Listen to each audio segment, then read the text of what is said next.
ಮಂಗಳೂರು ಮಹಾನಗರ ಪಾಲಿಕೆಯ ಚುನಾವಣೆ ನಿರಸ ಪ್ರಕ್ರಿಯೆಯ ನಡುವೆಯೂ ಯಾವುದೇ ಗೊಂದಲವಿಲ್ಲದೆ ಶಾಂತಿಯುತವಾಗಿ ಮತದಾನ ಅಂತ್ಯಗೊಂಡಿದೆ. ಅಭ್ಯರ್ಥಿಗಳ ಭವಿಷ್ಯ ಮತಪೆಟ್ಟಿಗೆಯಲ್ಲಿ ಭದ್ರವಾಗುವ ಮೂಲಕ ರಾಜಕೀಯ ಪಕ್ಷಗಳಿಗೆ ಗೆಲುವಿನ ಲೆಕ್ಕಾಚಾರ ಶುರುವಾಗಿದೆ. ಹಾಗಾದ್ರೆ ಇವತ್ತಿನ ಮತದಾನ ಪ್ರಕ್ರಿಯೆ ಹೇಗಿತ್ತು? ಇಲ್ಲಿದೆ ಕಂಪ್ಲೀಟ್ ಆದಂತಹ ಡೀಟೇಲ್ಸ್. ಮಂಗಳೂರು ಮಹಾನಗರ ಪಾಲಿಕೆ ಚುನಾವಣೆಗೆ ನೀರಸ ಪ್ರತಿಕ್ರಿಯೆ. ಮತಗಟ್ಟೆಯಲ್ಲಿ ಭದ್ರವಾಯಿತು ಅಭ್ಯರ್ಥಿಗಳ ಭವಿಷ್ಯ. ರಾಜಕೀಯ ಪಕ್ಷಗಳ ನಡುವೆ ನಡೆದಿದೆ ಗೆಲುವಿನ ಲೆಕ್ಕಾಚಾರ. ಮಂಗಳೂರು ಮಹಾನಗರ ಪಾಲಿಕೆ ಚುನಾವಣೆ ನೀರಸ ಪ್ರತಿಕ್ರಿಯೆಯ ನಡುವೆಯೂ ಮತದಾನ ಅಂತ್ಯಗೊಂಡಿದೆ. ಒಟ್ಟು 60 ವಾರ್ಡ್ಗಳಿಗೆ ನಡೆದ ಚುನಾವಣೆಯಲ್ಲಿ ಕಾಂಗ್ರೆಸ್ ಹಾಗೂ ಬಿಜೆಪಿ ಸ್ಪರ್ಧಿಸಿದೆ. ಇತರೆ ಪಕ್ಷಗಳಾದ ಜೆಡಿಎಸ್, ಎಸ್ಡಿಪಿ, ಸಿಪಿಐಎಂ ಪಕ್ಷೇತರ ಕೆಲವೊಂದು ಕ್ಷೇತ್ರಗಳಲ್ಲಿ ಸ್ಪರ್ಧಿಸಿದೆ. ಬೆಳಿಗ್ಗೆ 7 ಗಂಟೆಯಿಂದ ಆರಂಭಗೊಂಡ ಮತದಾನ ಯಾವುದೇ ಅಹಿತಕರ ಘಟನೆಗಳು ನಡೆಯದೆ ಶಾಂತಿಯುತ ಮತದಾನ ನಡೆಯಿತು.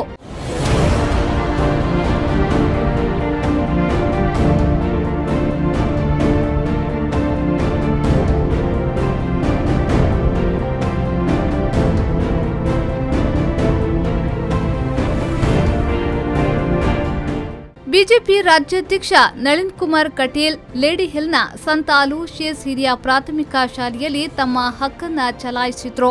ಶಾಸಕ ವೇದವ್ಯಾಸ್ ಕಾಮತ್ ಅವರು ಮಣ್ಣಗುಡಿಯ ಗಾಂಧಿನಗರ ಶಾಲೆಯಲ್ಲಿ ಪತ್ನಿ ಸಮೇತರಾಗಿ ಬಂದು ಸರತಿ ಸಾಲಿನಲ್ಲಿ ನಿಂತು ಮತ ಚಲಾಯಿಸಿದ್ರು. ಅನಂತರ ಮಾಜಿ ಶಾಸಕ ಜೆಆರ್ ಲೋಪೋ ಅವರು ಬೆಂದೂರ್ ಸಂತ ಸೆಬೆಸ್ಟಿಯನ್ ಶಾಲೆಯಲ್ಲಿ ಮತ ಚಲಾಯಿಸಿದ್ರೆ, ಶಾಸಕ ಡಾಕ್ಟರ್ ವೈ ಭರತ್ ಪತ್ನಿ ಸಮೇತರಾಗಿ ಕದ್ರಿಯ ಹಿರಿಯ ತಾಂತ್ರಿಕ ಶಾಲೆಯಲ್ಲಿ ತಮ್ಮ ಹಕ್ಕನ್ನು ಚಲಾಯಿಸಿದ್ರು. ವಿಧಾನಸಭಾ ಸದಸ್ಯ ಐವಾನ್ ಡಿಸೋಜಾ ಪಳ್ನೇರ್ ವಾರ್ಡ್ನಲ್ಲಿ ಮತದಾನ ಮಾಡಿದ್ರು. ಇನ್ನು ಮಿಲಾಗ್ರಿ ಶಾಲೆಯ 40ನೇ ವಾರ್ಡ್ನಲ್ಲಿ 20ಕ್ಕೂ ಅಧಿಕ ಮಂಗಳಮುಖಿಯರು ಮತ ಚಲಾಯಿಸಿದ್ರು. ಹೆಚ್ಚಿನ ಸಂಖ್ಯೆಯಲ್ಲಿ ವೃದ್ಧರು ಉತ್ಸಾಹದಿಂದ ಮತದಾನ ಪ್ರಕ್ರಿಯೆಯಲ್ಲಿ ಪಾಲ್ಗೊಂಡ್ರು. ಆದರೆ ಯುವಕರು ಮತದಾನ ಮಾಡುವಲ್ಲಿ ಹಿಂದೇಟು ಹಾಕಿದ್ದು ಕಂಡುಬಂತು.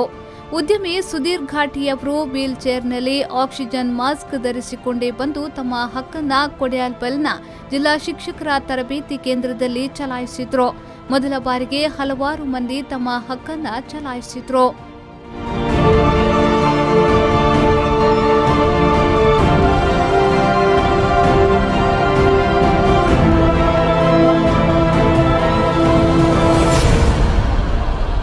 ಇನ್ನು ಮಂಗಳೂರಿನ ಮಹಾನಗರ ಪಾಲಿಕೆಯ 39ನೇ ವಾರ್ಡ್ನ ಇನ್ಫೆಂಟ್ ಮೇರಿ ಹೈಯರ್ ಪ್ರೈಮರಿ ಶಾಲೆಯಲ್ಲಿ ಮತದಾನ ಕೇಂದ್ರದ ಪ್ರವೇಶ ದ್ವಾರದಲ್ಲೇ ವಿಧಾನ ಪರಿಷತ್ನ ಸದಸ್ಯ ಐವಾನ್ ಡಿಸೋಜಾ ಅವರು ಮತದಾರರಲ್ಲಿ ಮತಯಾಚಿಸುತ್ತಿರುವುದನ್ನು ಕಂಡು ಕೆರಳಿದ ಬಿಜೆಪಿ ಕಾರ್ಯಕರ್ತರು ಮಾತಿನ ಚಕಮಕಿಯನ್ನ ನಡೆಸಿದ್ರು.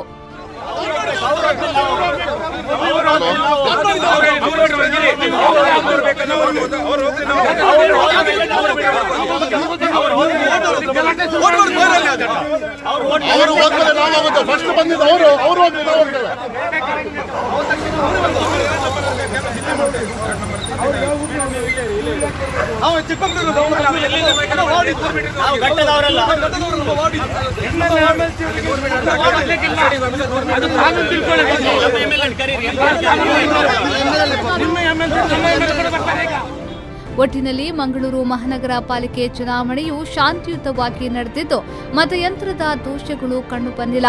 ಒಟ್ಟು ಈ ಬಾರಿ 62% ಮತ ಚಲಾವಣೆಯಾಗಿದೆ. ಅಭ್ಯರ್ಥಿಗಳ ಭವಿಷ್ಯ ಇವಿಎಂ ಮತಯಂತ್ರಗಳಲ್ಲಿ ಭದ್ರವಾಗಿದ್ದು ನವೆಂಬರ್ 14ರಂದು ಅಭ್ಯರ್ಥಿಗಳ ಭವಿಷ್ಯ ನಿರ್ಧಾರವಾಗಲಿದೆ.